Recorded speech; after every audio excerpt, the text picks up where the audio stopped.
Hello, my fellow crimies. Is that even a word? I guess it is now. So for those of you joining for the first time, or if you're 10-second Tom from 51st State, remember him? Hi, I'm Tom.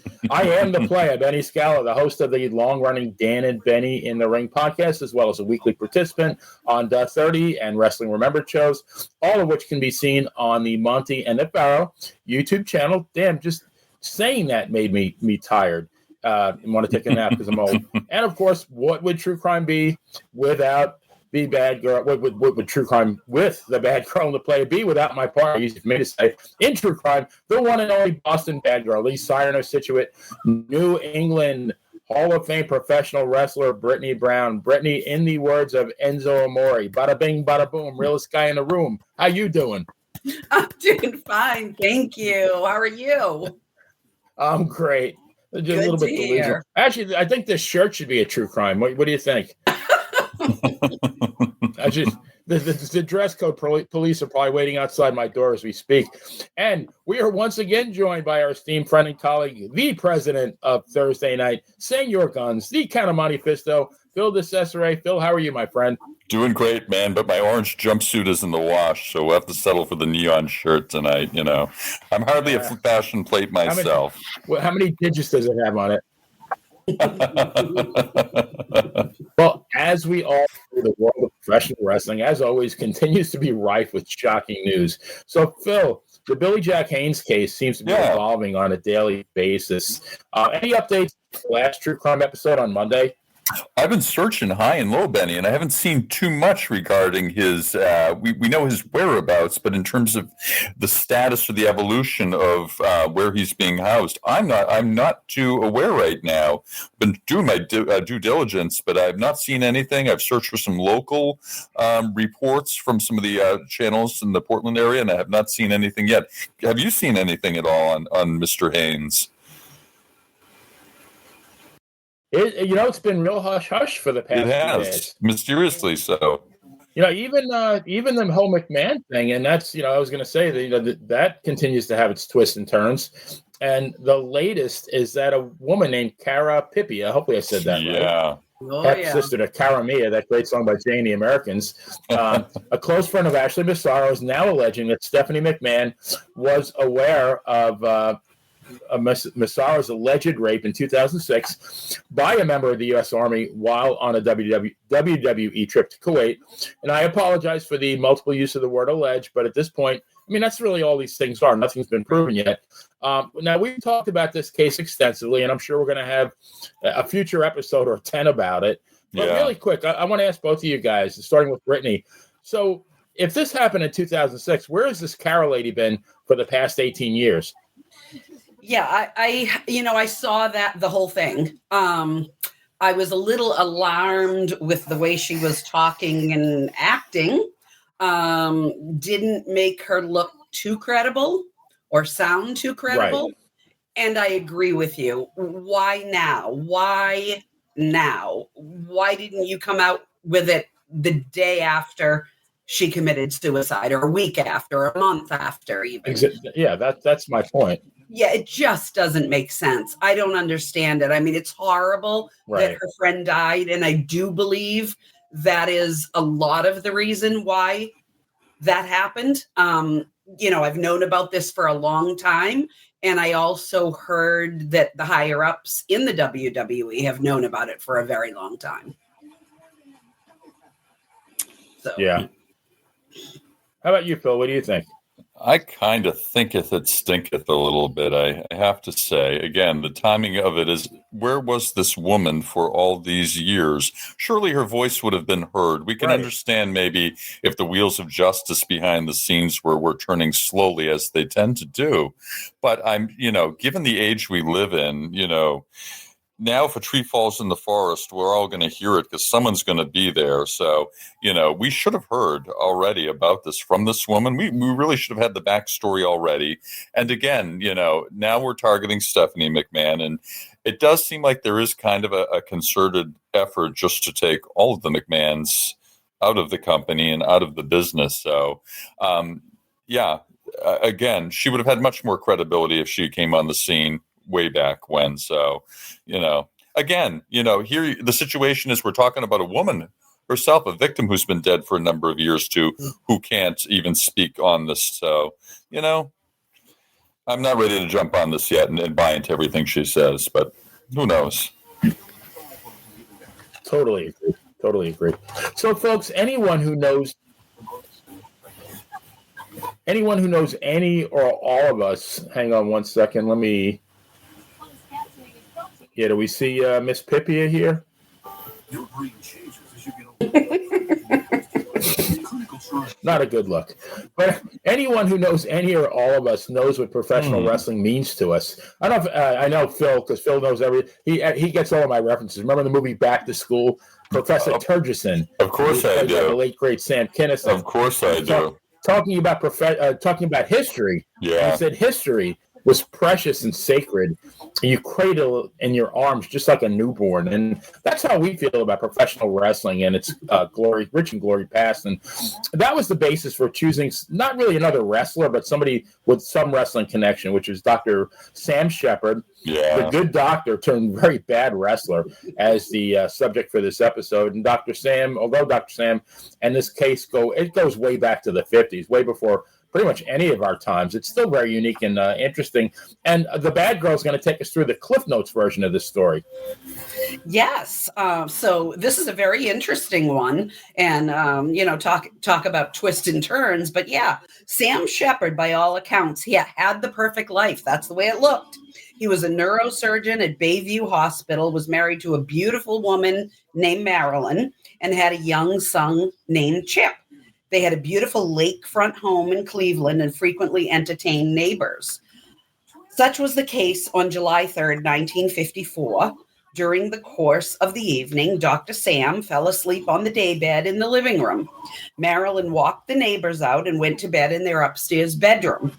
In the early morning hours of July 4th, 1954, Marilyn Sheppard was bludgeoned to death in her bed with an unknown instrument. The bedroom was covered with blood splatter. Drops of blood were found throughout the house. Some items from the house, including Dr. Sam's wristwatch, keychain, and key, and fraternity ring, appeared to have been stolen. They were later found in a canvas bag in the shrubbery behind the house. According to Sheppard, he was sleeping soundly on the daybed downstairs when he heard the cries from his wife. He ran upstairs where he saw a white form in the bedroom and it's a weird way to explain it, and was subsequantly knocked unconscious. Yeah, is it a biped, I think? Yeah, he said, yeah. I don't... Like a Yeti or a Sasquatch, an upright biped? I don't know. Like a white form. Chupacabra? I mean, come on. And when he awoke, he saw the person, this white form. The Michelin Man. Yeah, downstairs. Didn't you say a guy, Chased the intruder out of the house down to the beach where they tussled, and Sheppard was knocked again unconscious.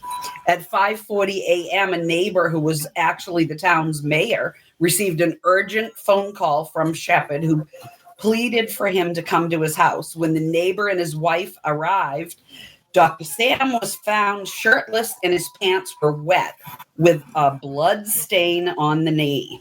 Authorities arrived shortly after. Sheppard seemed very disoriented and in shock. The family dog was not heard barking to indicate that there was an intruder. And their 7-year-old son, Sam Reese Chip Sheppard, was asleep in the adjacent bedroom throughout the incident. So that's interesting. So, Phil, there's no barking. The young son was still asleep in the next room, and there are no signs of an intruder or a struggle. And he calls the mayor instead of the police. What is Detective Phil's first instinct? One could easily jump to the conclusion that the mayor was an ally, maybe a political ally, someone who would help him clean up a scene. But, when I hear things like about the dog not barking and the child not waking up, my first thought is maybe it is someone from outside the family who's familiar with the family and familiar with the dog. And actually, on that thought, they had a workman under their employ who would come regularly to do everything from painting to odd jobs and that sort of thing. And the records, I think, indicate now that he had a bit of a fixation with Mrs. Sheppard. So I'm seeing that it's plausible that he, again, knowing their schedule, probably even knowing their weekend plans for it, it's my understanding that he had done a lot of work, again, at the home. So he was kind of an unobtrusive kind of visitor. He could probably just come and go. Might have been the man responsible. And not to jump ahead, but this man in later years was convicted and actually died in prison for another murder. So not related to this, but of a woman. Correct. And, to me, that seems... my first instinct, my first thought, suspect number one would be this guy. And I have his name somewhere, and you guys might too. But when I read that, I thought, makes total sense, Again, because I think he was also in prison for some sexual crimes as well. So this guy was not a Boy Scout. Mm-hmm. So I'm kind of leaning towards that. And, with respect to Dr. Sheppard and claiming to be knocked out twice, I think it is plausible. In fact, Dr. Sheppard's own doctor, or the doctor, I don't know if it was actually his, who examined him, he was found to have a broken, cracked vertebrae in his back, okay? So this notion he was hit with significant blunt force from behind. This is not something that he could do himself. I mean, I know he knows anatomy well, and he could, if anyone could feign an injury like this, maybe he could. But apparently, it was at such an angle and such a situation that he was obviously struck from behind from somebody. And when it comes to, of course, he was describing this intruder as like this amorphous white form biped or whatever. I also heard him describe the intruder as someone with bushy hair too.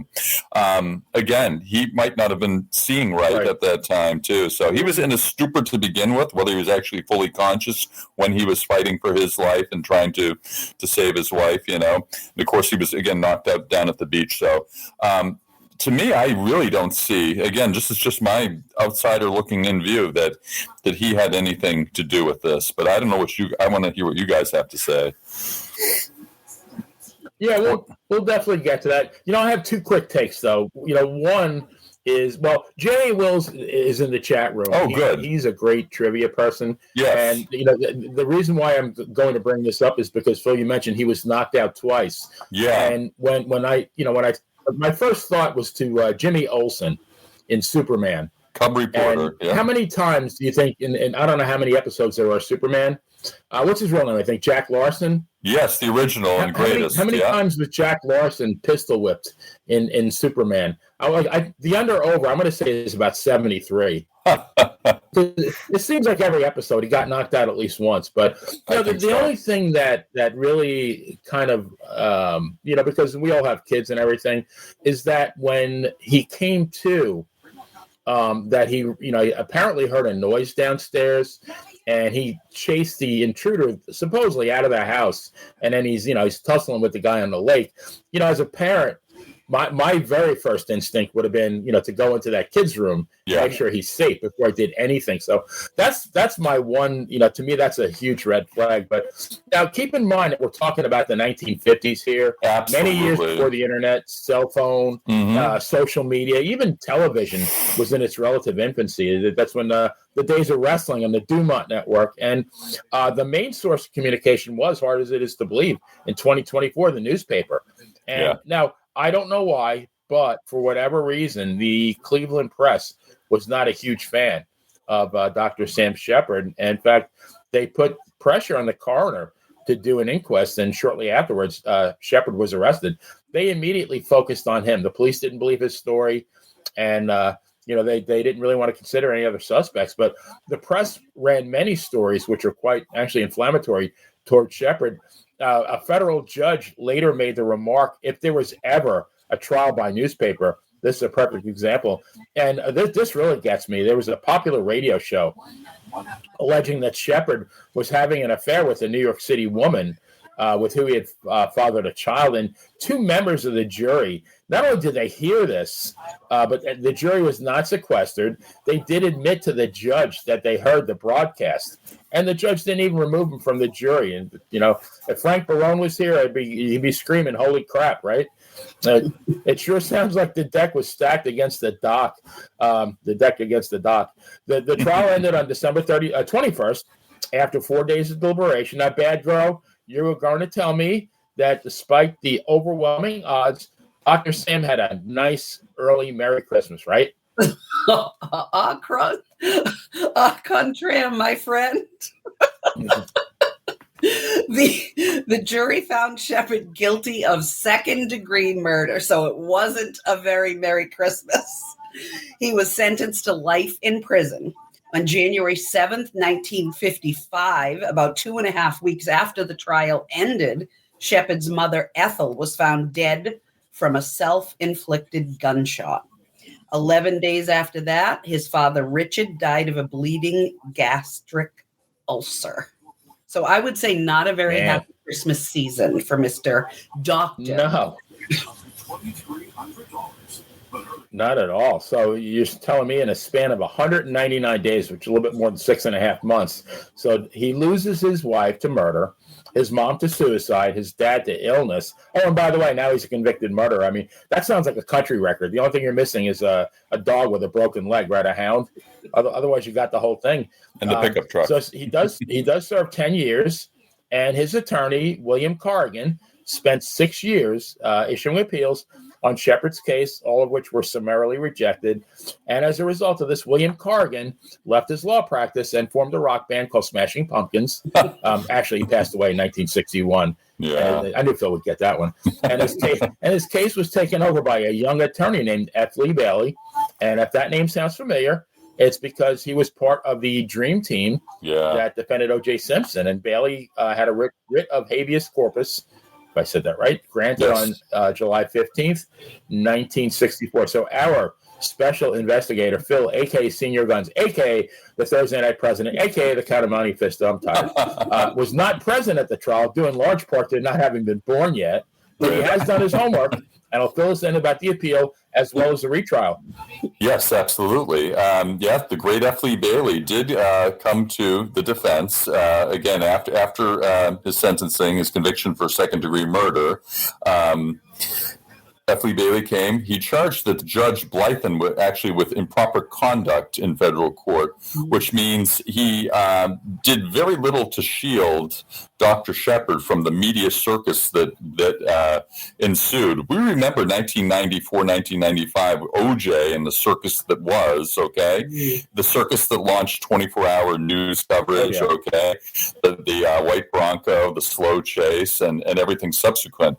But again, against the backdrop, and not the back body drop, but the backdrop of 1954 when this all went down. Tony Soprano said in The Sopranos, one episode, they were all at the dinner table, and Meadow, his daughter, brought up the subject of sex, and Tony said, I don't care what year it is out there. In here, it's 1954, okay? Because in 1954, we think of happy days, we think of innocence. So the kind of case, as salacious as this was traumatic to the nation. It really was. And again, when a person is traumatized, especially a jury, they really can't think straight. And as a result, and according to Attorney Bailey's viewpoint, it kind of corrupted the court, and he appealed, ultimately took it to the Supreme Court. Okay, and what ultimately happened in 1966, the High Court supported the original ruling that's citing the judge's failure to protect Sheppard from all this circus. Okay, and the state of Ohio actually had an option to retry Sheppard, which they did. But this time he was found not guilty, okay? The evidence was was virtually non-existent. Okay, and again, a lot of the circumstantial stuff with the, particularly with the affair with his lab assistant, again, really, again, against the context of the times, really painted him as, okay, if he's guilty of adultery and affair, he must be guilty of murder. And I think that was kind of the mindset back then. And again, we're talking about Cleveland, Ohio. Okay, hardly New York City or Hollywood or anywhere else. So, I mean, we talk about such a conservative, almost backwater kind of place. So, I mean, all those factors went in. But again, ultimately, he was released. And so he had a few good years after. So in the fall of 1966, he was retried, but this time again, not guilty. And he was let out. And then, of course, enter the world of professional wrestling eventually, and I know you guys will jump on a little bit from there. Absolutely. Thanks, Phil, for that great report. And now, Bad Girl, before we got into Whitey Bulger, I mentioned that I knew very little about him, but I was drawn in hook, line, and sinker. How much did you know about this guy? And I mean, he's from the distant past, 70 years ago. What did you know about? How much did you know about Dr. Sam Sheppard? And what are your thoughts on this case? Well, the more I have found out, which is quite a bit more, I didn't know a whole lot. I knew he was a doctor. I knew what kind of doctor he was. I knew what he was accused of, convicted of, and then it was overturned. I knew he became a wrestler, and then I knew he died young. That was all I knew. This case to me is unbelievable. A lot more meat in it than anyone ever would have expected, if you ask me. Yeah, and I want to jump in too. It's interesting. Didn't know much about him other than, of course, the mandible claw, which we'll get into.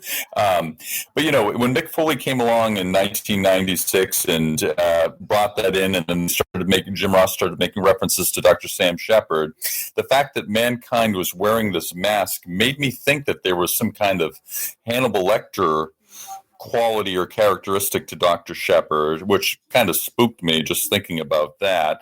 So I didn't get a clear picture. Then we had that Harrison Ford picture in 1993, The Fugitive, that they said was based on things, and I thought maybe that the murderer was maybe, what was it, a one-armed murder or something very rare, a suspect that would have been difficult to find. I think in that movie, the murderer might have had one arm or something like that. I forget. There was some kind of physical anomaly, which made it seem very implausible that he was the murderer, much less probable that they would actually be able to find him and apprehend him. So I had no idea, based on the movies and based on Mick Foley's character portrayal, that he was this doctor of pretty upstanding reputation, who was a remarkable athlete too, which I'm sure you're going to get into a little bit too. So actually had, some athletic background to make the jump into pro wrestling, which is the weirdest sort of transition you could think of anyway. But so I learned a lot about him, and the more I learned about him, the more I read about him, the more I realized that he didn't really seem like the type of guy who would commit this most grievous offense. Right. Not only, again, did he murder his wife, but his wife was, at the time, pregnant with potentially with their second child. So that's right. Yeah, correct. Yeah, so he didn't strike me based on anything as a man who would be remotely capable of doing, this sort of thing. And again, ultimately, the evidence, I think, bore that out. But fascinating individual. Yeah. I guess I had a little bit of an edge here because my mom, I don't know if she got it from the library or she just bought it. I think I was like 16 or 17. I read the book, The Defense Never Rests, which was F. Lee Bailey. And the two cases that struck me the most, which ironically now we will have done both of them on True Crime, was DeSalvo and Sam Sheppard. Yeah. And this book, I think, came out in 71 or 72, which is like 22, 23 years before OJ. But I mean, he was already, a celebrated attorney. But so now that Dr. Sam's been exonerated, one would think that he goes right back to his surgical practice. And in fact, on May 10th, 1968, he is indeed reinstated at the Youngstown Osteopathic Hospital. I mean, what's better in wrestling than a babyface comeback? As of May 10th, 1968, this is as good as it gets. Going from convicted murderer all the way back to a practicing surgeon. Well, for a few days anyway. So the bad girl's now going to lead us through his second chance at medicine, as well as his, what Bill alluded to, his very abbreviated post-medicine career in wrestling, something very near and dear to us all. Yeah, quite a surprise, the change in careers, so to speak. But yeah, after his release from prison, he opened a medical office in the Columbus suburb of Gahanna. I don't know if I'm saying that right. Gahanna, Ohio. On May 10th, 1968, Sheppard was granted his surgical privileges, as you earlier stated, at the Youngstown Osteopathic Hospital, but his skills as a surgeon had quite deteriorated. And much of the time he was impaired, sadly, by alcohol. How scary is that? A neurosurgeon drinking. 5 days after he was granted privileges, he performed a discectomy on a woman and accidentally cut an artery. The patient died the next day. On the 6th, he nicked the right iliac artery on a 29-year-old patient who bled to death internally. So needless to say, he resigned from the hospital staff a few months later after a couple of wrongful death suits had been filed by the patients' families. And he was now engaged at this time, and his soon-to-be father-in-law was professional wrestler George Strickland, who, until I read up on this case, I had never heard of before. I don't know if you guys have. No. I've never heard of George. The only Strickland I know is the hall monitor in Back to the Future. Well, this gentleman introduced him to pro wrestling and trained him for it. He debuted in August of 1969 at the old age, especially if you're a woman in Japan, of 45 years old, as Killer Sam Sheppard. Wow. Wrestling Wild Bill Scholl. Sheppard wrestled, believe it or not, over 40 matches before his death, which was just in April of 1970, including a number of tag team bouts with Strickland as his partner. His notoriety made him a strong draw, which I could certainly understand. Imagine nowadays a overturned convicted murderer becoming a professional wrestler. I think that would draw. Why didn't OJ do it? Yeah. Yeah, right? Totally. During his wrestling career, as you mentioned earlier, Phil, Dr. Sheppard used his anatomical knowledge to develop a new submission hold that he called the mandible nerve pinch. Yeah. The maneuver went on to be renamed the mandible claw and utilized and popularized by professional wrestler Mick Foley / Mankind in 1996. So 6 months before he passed away, he did, in fact, marry Colleen Strickland, George's daughter. Toward the end of his life, he was reportedly drinking as much as 2/5 of liquor a day, which is 1.5 liters. Whew. Wow. On April 6, 1970, he was found dead. I know. He was found dead in his home in Columbus, Ohio. And the early reports indicated that he died of liver failure, which I'm not surprised. But the official cause of death was Wernicke encephalopathy, a type of brain damage associated with advanced alcoholism. That's wow. Heard of. He was buried in Forest Lawn Memorial Gardens in Columbus, Ohio. You know what's notable about Dr. Sheppard was that he had a very good amateur background in high school and college. He wrestled undergrad, and he actually wrestled in prison too, which you talk about bringing some not only collegiate athleticism but some street cred into the business. So, and again, he always kept himself in really good shape. shape. Physical culture was really part of his world. I imagine more so in prison as it is now for many in that setting. But, for the time, he was about 6 feet tall, maybe a smidge over, and probably, I think, about 195, probably build about 220, but in pretty decent shape, all things considered. And he still had a look of youth to him, too. So, and, it's interesting. He did try to set up a general practice in town for a while. Just seeing patients as a GP, he seemed to have attracted a lot of women, particularly were very, again, interested in him, because he did carry this notoriety with him. In fact, he saw patients. Sure. Many of them couldn't actually even pay him, or would pay him with food and other such things, and he never really sought money from the patients too. So,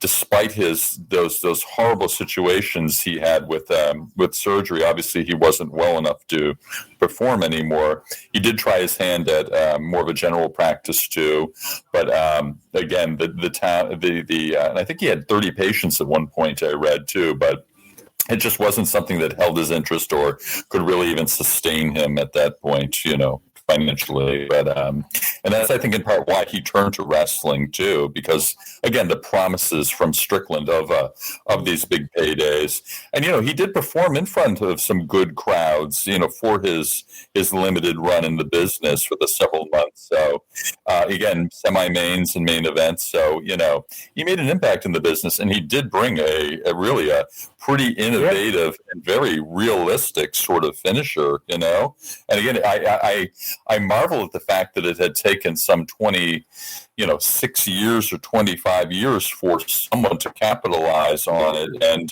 and basically make it their own. So, kudos to Mick Foley for doing that anyway. Yeah.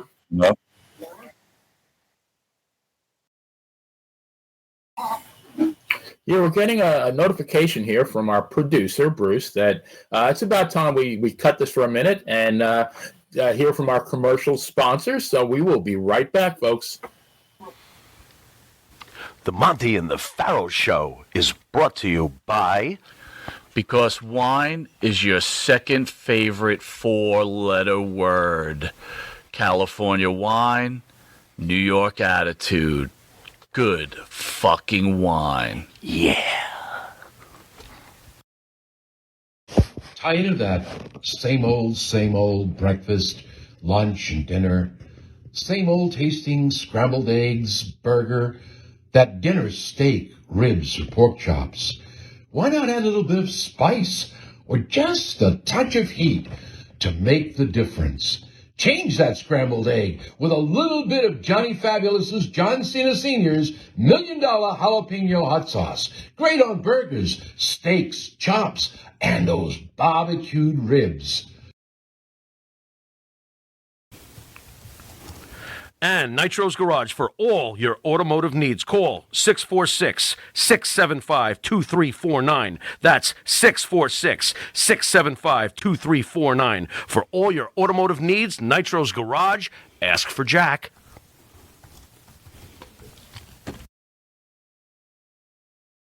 Do you treat your dog as part of the family? Well, so do we. So why not celebrate your pup's birthday with the ultimate party box? Check us out on Instagram, Twitter, and Facebook at Party Pup Info, and let us make your pup's party or any celebration perfection. M&J Video Games and Collectibles. Sport and non-sport cards, wrestling items, autographed items. We buy, sell, and trade.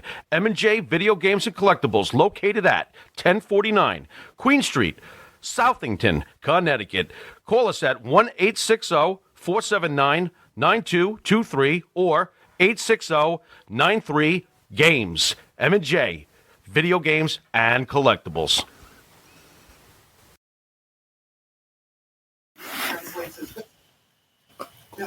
Welcome back, my friends, to the show that never ends. Now, I said that last Monday, and 3 days later on Thursday, Vince Russo used that exact intro for his weekly podcast on YouTube. So Vinny Roo, for all you do, this one is for you. So now back Here's to another Sheppard one. here. Here's So another one, Benny. We tease him a lot because we got him on the spot. Welcome back. There you go. I like that. Welcome back, Carter. Welcome back. Yeah. When you were talking about the mandibular, I was thinking, maybe it's a good thing his finisher wasn't the flying colonoscopy. That would have hurt.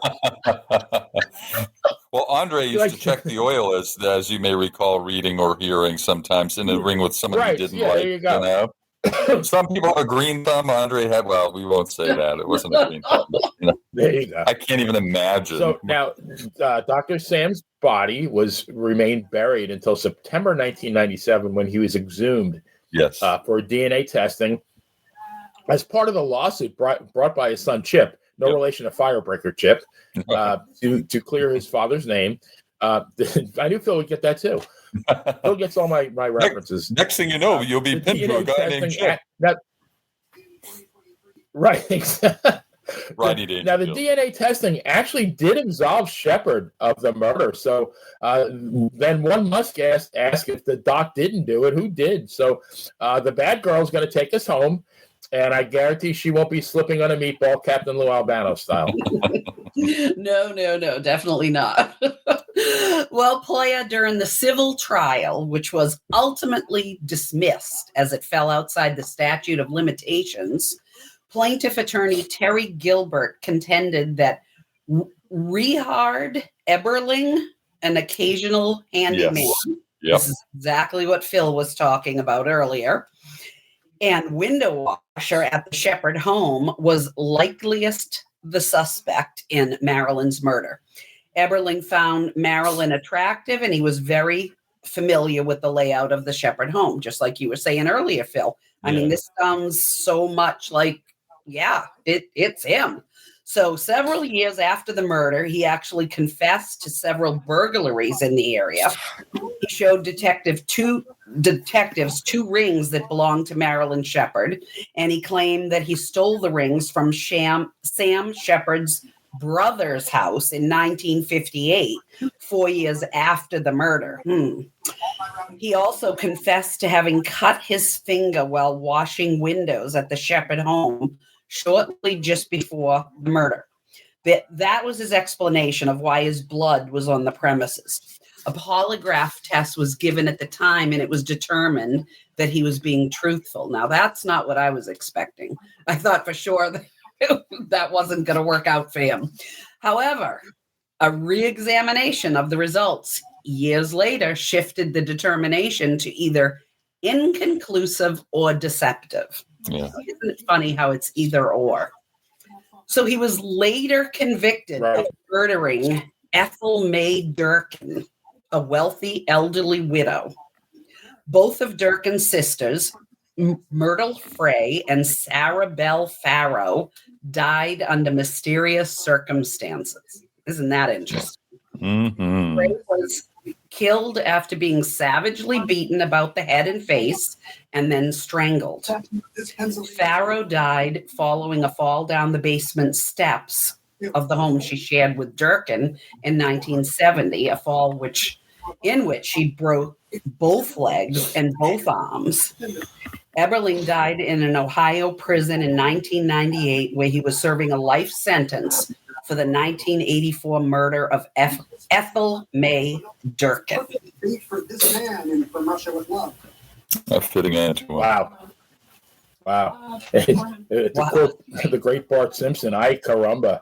So let's go around the horn for any final thoughts. So I'm going to go first here. First of all, I have to ask you guys, how many people do you think in the United States, either male or female, right now, under the age of 20 are named either Ethel or Myrtle? Is it in single digits? Yeah. Definitely. That's one of those names that I think is, it's like I'm trying to think for a guy. I don't know, Kenneth, maybe. Some names are just have George become extinct. Ethel and Myrtle, I think, are two of them. But Absolutely, I don't know. It's as bizarre as Dr. Sam's story was. He just seemed like an odd guy to begin with. he was just really, I mean, some people are just out there. And, the way he described everything was kind of odd, but I think that was his style. And you have a handyman who, number one, had the hots for the wife. Dr. Sam, really, what motive did he have? He had a beautiful wife. He had, not only did he have a young 7-year-old son, he had another, I believe it was his son, on the way. Booming practice, lakefront home, a bunch of friends, good friends with the mayor. I mean, why is he going to risk all that? I mean, just to, for what? And you have somebody who actually, the man who worked for him, not only did he get convicted for a murder, but there were 2 others that were very mysterious, even though he wasn't charged with them. So I got to say it's Eberlin. What do you say, Brittany? Yeah, I agree. There's just too much. I mean, his blood was there. Yeah, he was a handyman there, but I mean, there's just too much. There's too much. And the thing is we know that he's capable, right? We know he's capable of murder because that's where he ended up, in jail for murder. So, I mean, I definitely think, I think so. What do you think, Phil?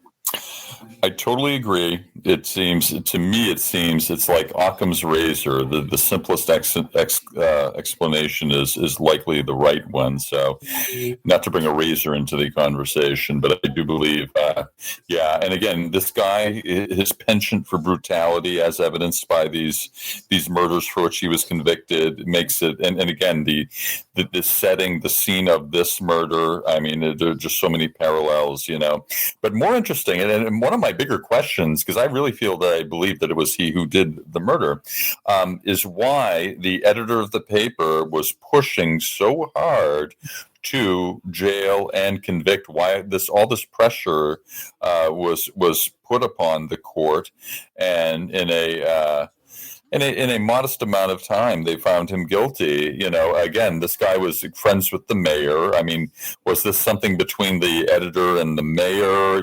What other factors, outside factors, were involved? Did he actually have an adulterous relationship? And if he did, who were the players tangentially involved in this, and how do they fit in? I mean, it seems like just a tragic setup in so many ways. I mean, the world was deprived of a great surgeon, and in the process, a woman and her child lost their life. And it's interesting how one barbaric act can lead to just so much misery, and then obviously in this case to further barbaric acts. So, and again, where ultimately was the justice? And this is 1954, so it kind of begs the question: can this still happen? Does this still happen? Obviously, it does. But how frequently do these sorts of things, as Gorilla Monsoon would say, this miscarriage of justice, how many more times, how often is this occurring now? It does nothing to bolster my belief in our justice system, although while my belief isn't entirely shaken, events and cases like this do really make me wonder and worry sometimes, Yeah.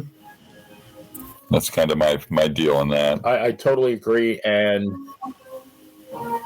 it's just so odd that a prominent surgeon, why he would be the last, and zero previous criminal record as far as I know. Right. And by all accounts, they were happy. They were entertaining people that night. So I don't know, and as far as the adulterous thing, I guess there were rumors that both of them were fooling around with other people. I think Sam with a lab technician, I think at the hospital maybe.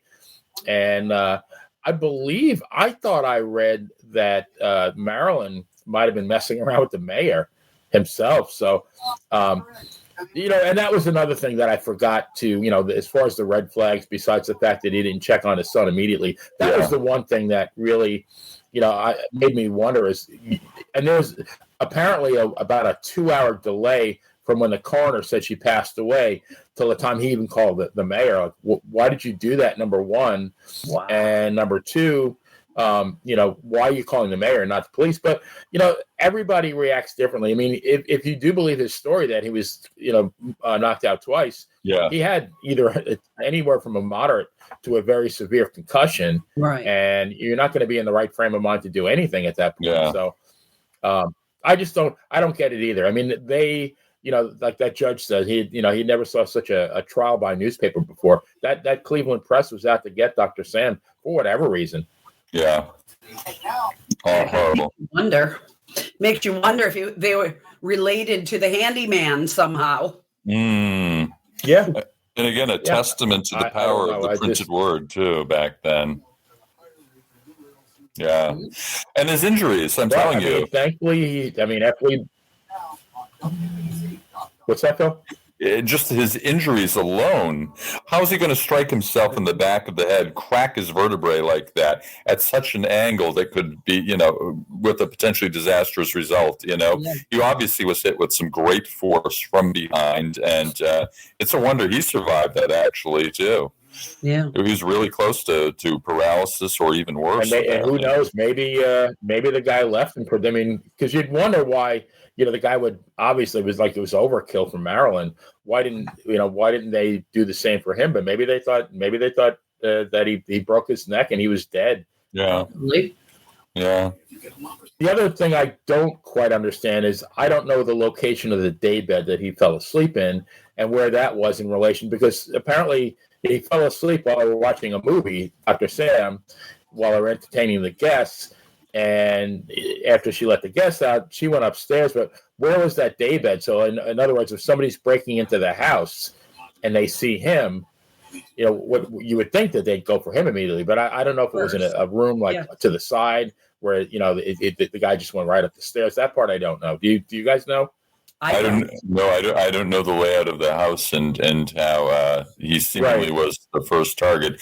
But again, it strikes me as a situation that it was someone familiar who knew his way around, who probably knew what kind of what the day was going to be for them, and how they spent their weekends and had parties and that sort of thing, and was able to unobtrusively slip in and the kind of the old Pearl Harbor job from behind, and subsequently, I have to think that his first strike on Maryland must have, maybe killed her immediately, and hence there was no screaming, the child wasn't awakened and that sort of thing too, so it was, to me, it seems very calculated, very maybe that cool. would even, yeah. Well, and a dog, if you're like a repairman and you're at the house on a regular basis, at some point, the dog is going to get used to you, and maybe if it's used to you in the house, it's not going to be something where the dog is going to bark when you come in the house because you've done it so many times. Because I thought about that too. Maybe he was like Whitey Bulger, bark, but that could be that could explain that. Yeah, maybe he was like Whitey Bulger and he packed dog biscuits and bribed the dog with dog biscuits every time, like Whitey used to do.